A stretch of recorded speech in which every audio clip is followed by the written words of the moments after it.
Welcome, everyone, to our Progress Texas Happy Hour. Diana, Ed, Glenn, thanks as always for joining us to give your expertise to the people of Texas as we work on making our state more progressive. So let's get started off with something. One of the promises of a Biden presidency was that the news would be like back to normal. But this week was anything but normal. And it's 3 letters, GME, or GameStop.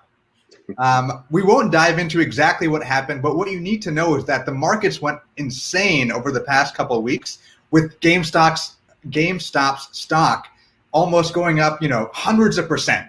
And the response from Robinhood and hedge funds and politicians, like, this is one of the first times that AOC and Ted Cruz were on the same page about something. So Ed, Glenn, Diana, Ed, do you want to tell us, what was your reaction to what happened? For me, first of all, Robinhood, I think those of us in Texas hear Robinhood and we think about like school finance and property taxes.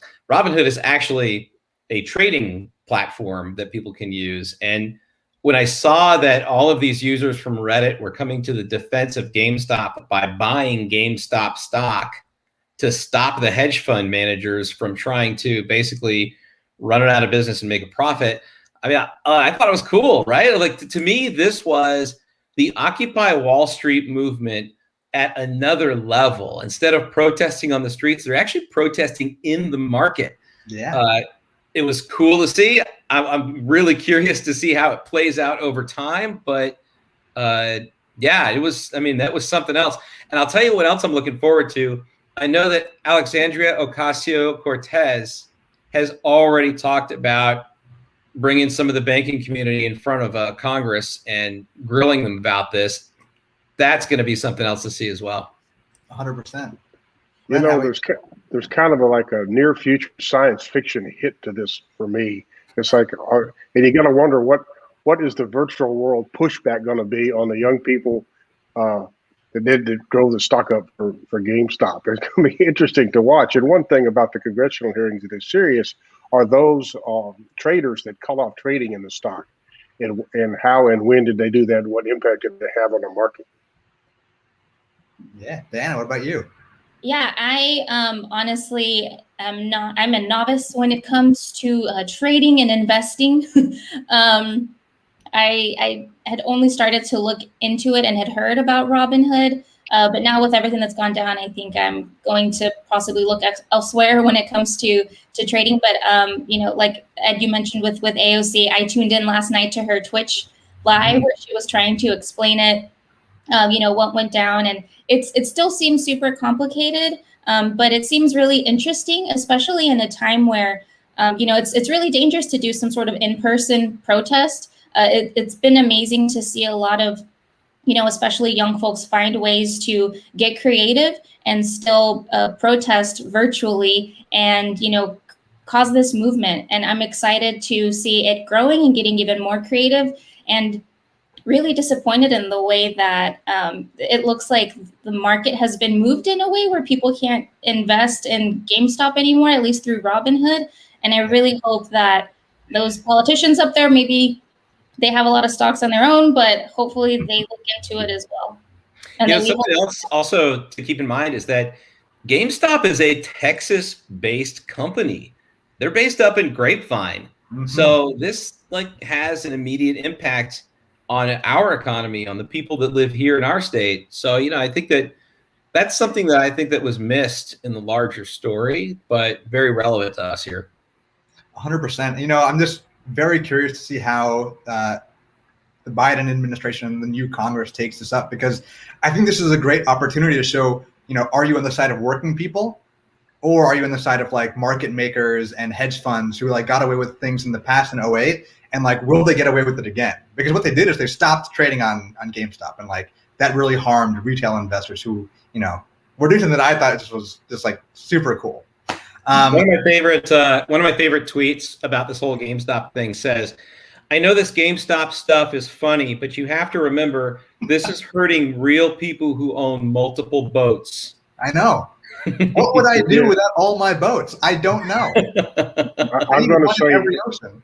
if I had to place my own investor bet on what the politicians are going to do, I think I would short the possibility they're going to help the little people and not the big people. Yeah, well, let's hope you're wrong, right? Maybe. I don't really know what a short is, so you might be right, but we'll find out. We'll do some research after this. So that's what's going on across the U.S. But in Texas itself, we're having the 2021 legislative session. And we want to always bring you what's going on so you can get involved and have your voices heard. Diana, what was like the big thing going on this week? Yeah, so typically in the beginning of a legislative session, it's running pretty slow, and it is usually a bit slower right now, especially since a lot of the members aren't actually at the Capitol right now. A lot of them are working virtually, not all, but some, in order to try to be safe and social distance. But it seemed to come out of nowhere last minute. Not a lot of notice was given, but some small window of notice was given that the Senate was having redistricting hearings virtually. You could go in and join virtually, which seemed mind-boggling because for a long time that seemed like this was not an option, that they would not allow the general public. But they've shown that it is possible, and hopefully we can convince them to keep doing it, but not really sure about that. So they started this week, this Monday, and they'll be going through February 27th. They have gone through, each hearing it's mostly in the mornings, sometimes in the afternoons for a certain part of Texas. So they've already gone through West Texas, South Texas, North and Central, East Texas. There's still other parts of Texas to go, and we can drop a link with more details about these hearings. And it's still not too late to sign up, because even if they've already gone over your part of Texas, the very last hearing is a statewide virtual public testimony, so that you can go in and let the Senate know your opinions on redistricting, about gerrymandering, about how ridiculous the lines are drawn right now, and let them know your case for how they should be redrawn this time around. 1 day's notice. Who needs more than a day's notice if you're drawing lines for a decade, right? I mean, it's a decade, a day, a decade. What is time? What are days? It matters.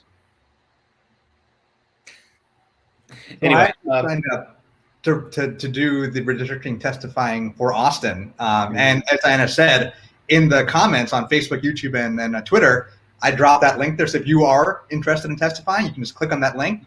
It'll give you a full schedule of everything, and you can get testifying. Ed, you were saying? Yeah, one of the things that is interesting or problematic, however you choose to look at it, is that because of COVID, because of the pandemic, the census last year was slowed down, and it had to be, we had to reconsider how we were going to do our counts. It ended up getting extended past when it normally goes. What we've learned is that the state of Texas is not going to get census data until April 30th.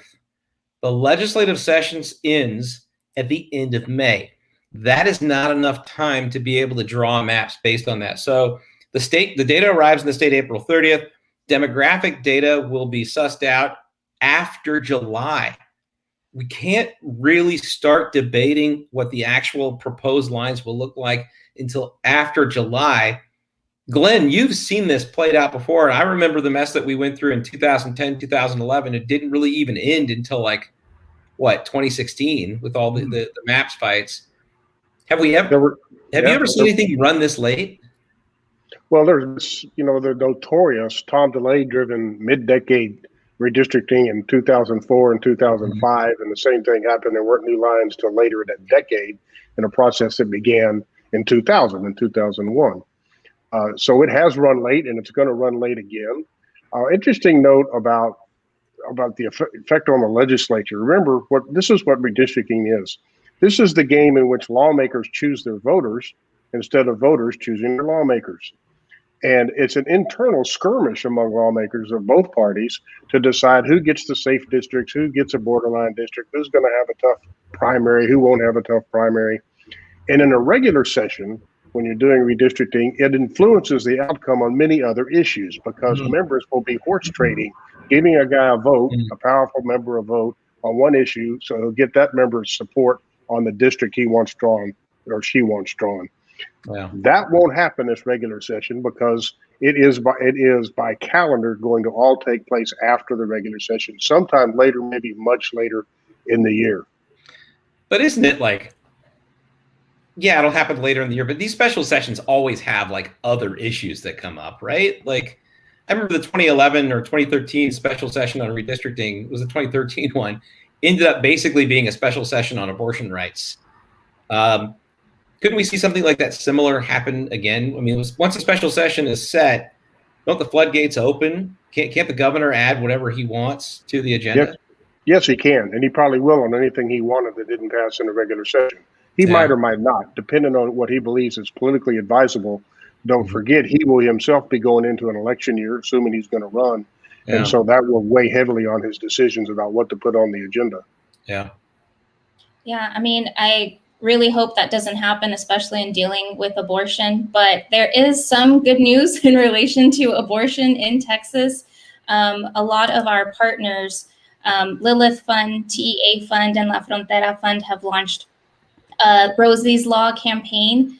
There was a press conference earlier this week with Senator Eckhart and Representative Cole. And basically what they're trying to do is to end the bans on Medicaid and private insurance coverage of abortion. What's amazing is that 63% of Texas voters support Medicaid coverage of reproductive health care, including abortion.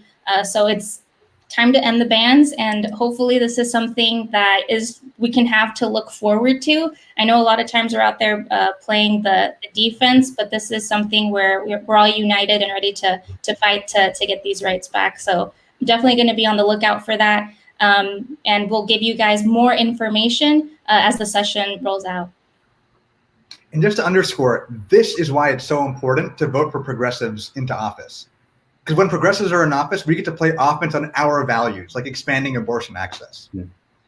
Yeah, and I'd like to add to that, what heroes our progressive legislators are for taking up this issue and other issues. They are really stepping up to the plate, and they're going to need our backing. And I'm proud of them for this issue and some other ones, but especially on this one, because the wind will be blowing against them inside the Capitol, but they are undeterred and undaunted, and I'm proud of them. I want to name a few of those heroes that have really stood out over the years. Representative Donna Howard and Gina Hinojosa, two representatives here from Austin. Representative Sinfronia Thompson from Houston, who has been in the middle of these fights for decades. Representative Mary Gonzalez from El Paso, who is a good friend of Progress Texas, has also been there, and so many more. Those are just a few that come to the tip of my tongue at the here in the video. But I will say, for the most part, we have a lot of allies in the Democratic caucus, and it's this is an issue that comes up in every legislative session. It's the Texas legislature. It's always going to be an issue, but thank God we have these champions helping us out. 100%. So Diana, Ed, Glenn, when we work in politics, every year is a big year, right? So 2020, big year because of the presidential election. 2021, big year, legislative session. 2022, another big year, because guess what? There's more elections. Well, we just got past the last one. I know, we just finished it up. But in the ever-exciting world of politics, we're going to have a gubernatorial election and a number of other statewide offices. And so, in traditional, Progress Texas fashion, we created a completely biased and non-comprehensive list of people who could run as Democrats in 2022 for either governor or statewide office. I'm going to drop the link in the chat. But Ed, Diana, Glenn, who do you think will run statewide next year? The big news is that Beto has said he is giving it some thought. Beto O'Rourke.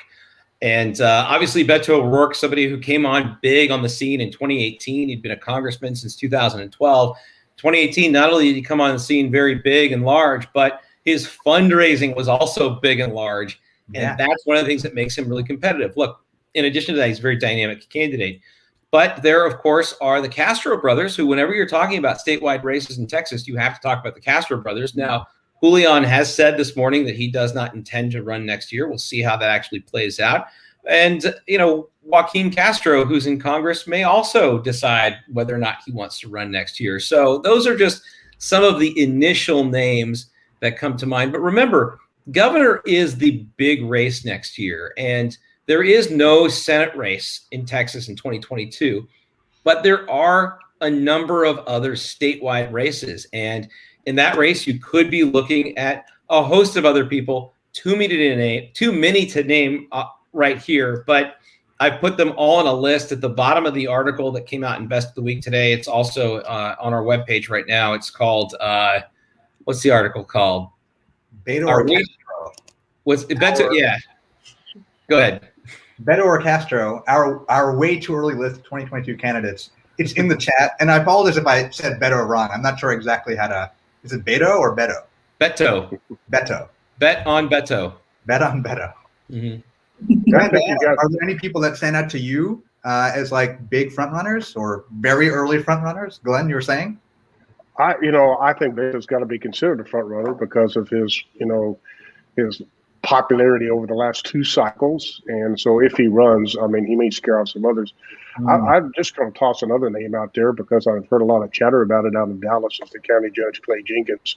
I know he's ambitious for statewide office, and he may actually take the plunge. And I also wonder, and he's another friend of ours, Mike Collier, whether he might step up and decide to run for governor instead of lieutenant governor. He's also done a lot of yeoman's work on the progressive side of things in Texas, and he might make a great candidate. I myself have 2 top favorites. My first one going the celebrity route is Greg Popovich. He's on the list as well. I've always loved him as a kid, following the Spurs, not really knowing too much about basketball, but just being in awe of how political Coach Pop would get on these press conferences. And very early into the presidency, he was the go-to guy for the sports politics talk, and he would call out white supremacy and white privilege all the time. It was just amazing. At one point, there was a mural in San Antonio that said "Pop for President." They ended up taking it down, but it was really cool to see because, I really felt that. And, in one of the last few games right now in the NBA, he got so passionate about the sport that he was ejected from the game. And he made it so that his assistant coach, who was a female assistant coach, was the very first time that a woman was able to coach a basketball game on her own. So it looks like Greg is ready to get off the court and maybe into the governor's office. And then my selfish regular politician pick, well, not regular, extraordinary, would be Lena Hidalgo. I don't know if she would ever go for it, but that would be super cool. Yeah. I was going to mention Lena as well, the county executive down in Harris County, Houston area. Obviously, Diana, you interviewed her this year. She was our progressive champion of 2020 for everything she did during the pandemic and for voting rights last year. The 2 that would stand out to me, Cristina Zinzun Ramirez, who ran for Senate last year, came in a very close third, but just missed the runoff by just a hair. And I think she's got ambitions. I think she's a really compelling candidate with a good story to tell. So I'd really like to see what's coming up next for her. And in addition to Cristina Zinzun Ramirez, I would say that we've got a number of folks in the legislature as well. I'm a big fan of Gina Hinojosa here in the Austin area. Ana Maria Ramos, who is a legislator from the Dallas area. If you've ever met her, she is kick ass. I love her. And then, of course, there's a few other celebrities we could mention as well. Like I said, too many. We could spend the whole video just talking about names of people who could run, but love to hear from other people to see who they think should run and who's on the list or who's not. Who did I leave off the list that I should have put on? Who did I put on that I shouldn't have put on? Yeah, so we're getting actually a lot of comments on this. Glenda from Facebook is a big fan of Wendy Davis running again. Chanda, who's coming from Dallas, she's all on the Beto train. And she had a good comment in here. A lot of these politicians in Texas, through the campaigns and through the work they've done for progressives, they've become friends. And if someone decides to run for one position, it might, I think Glenn, you said it might scare away or might make someone else run for something else. Again, our list, it's biased, it's not comprehensive, and we're taking a total shot in the wind because we've still got a lot of time before filing. A couple more for Pop, one for Julie Johnson, Christina Zinzun, some. One's with Diana. Oh, no, sorry. Yeah. Nice. And a Nathan Johnson. I haven't heard of Nathan before, but maybe we'll hear more. I think Nathan is actually a state senator out of the Dallas area. He flipped a seat in 2018, very important seat. Julie Johnson, also a state rep out of Dallas, also flipped an important seat up there, and has been both have been really active in kind of building a more competitive region up there, along with our whole delegation, Chris Turner being a leader of the House from Grand Prairie as well. A lot of action up there. Yeah. I got a question though, and I want to go back to Glenn for this. And I'm curious, Sopik, Diana, what you might think about this. But we're talking about 2022 elections already. After we had that redistricting conversation earlier on, are we going to have a March primary, Glenn? Like, what are the odds that the November filing deadline can even open if we don't have maps? Well, it's going to be unpredictable. That's a really good question. Let's keep a couple of things in mind. It'll be later in the regular session, so later this spring, before we know what the calendar could conceivably be like about completing redistricting, probably in time for it to have to go to the courts. And remember, the courts don't like to interrupt election schedules. They don't like moving dates around. They don't like themselves having to change a primary date in Texas, for instance.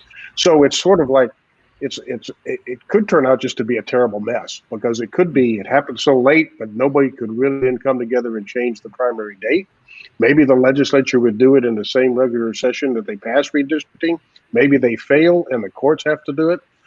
I'd say the odds are 50-50 that the primary itself may be moved, and because of that, the filing deadline also move forward or move backwards. So people will have more time to file once they know what their district looks like. Yeah. What was the filing deadline in 2012? This all got jacked up because of redistricting.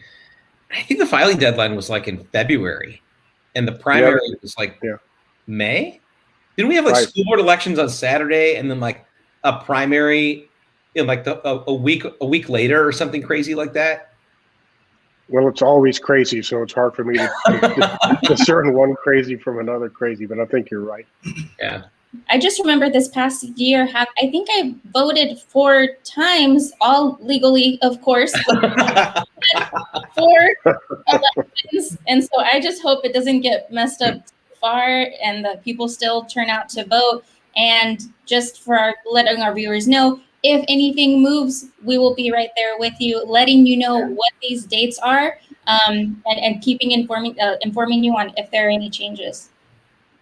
It's going to be a wild ride. Yep. Yeah. Actually, we have a few seconds left. I want to read a comment from Schaefer Hall on Facebook that I think is really important, and something, Ed, that you've taught me about the history of progressives in Texas.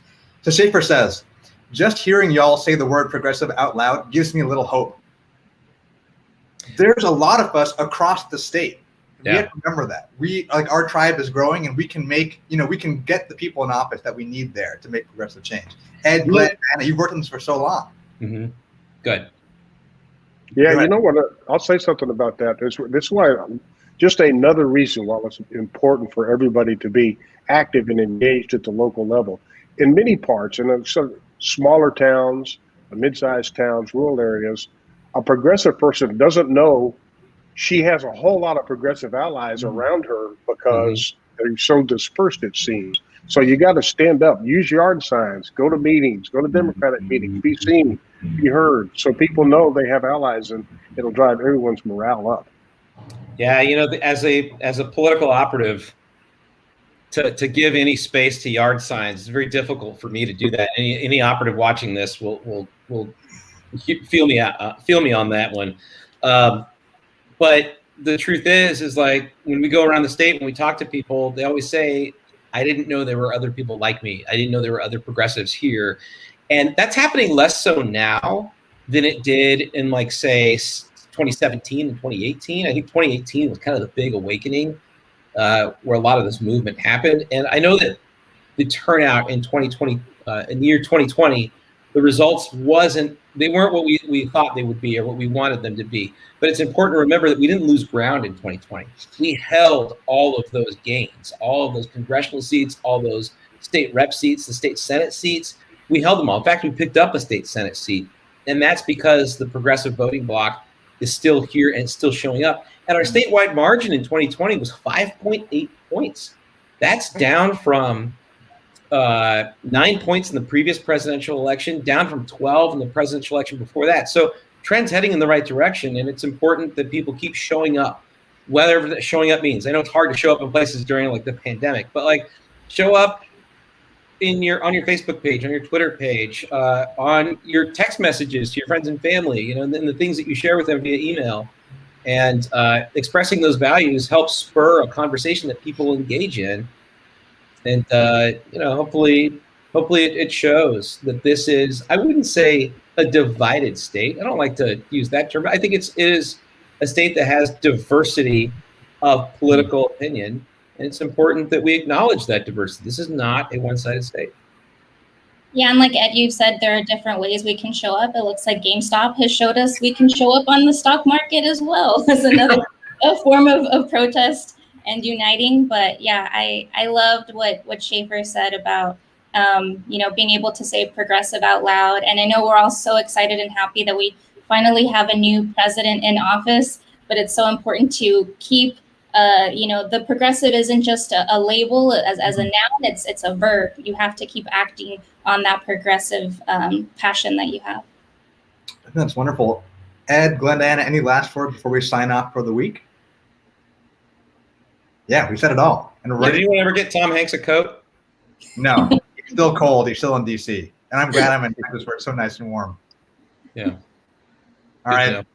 Dana, Ed, Glenn, thank you as always for your amazing information and wisdom. All the viewers, thank you for your comments, for showing up, and for being the amazing progressives that you are. We will see you next week. Have a good one.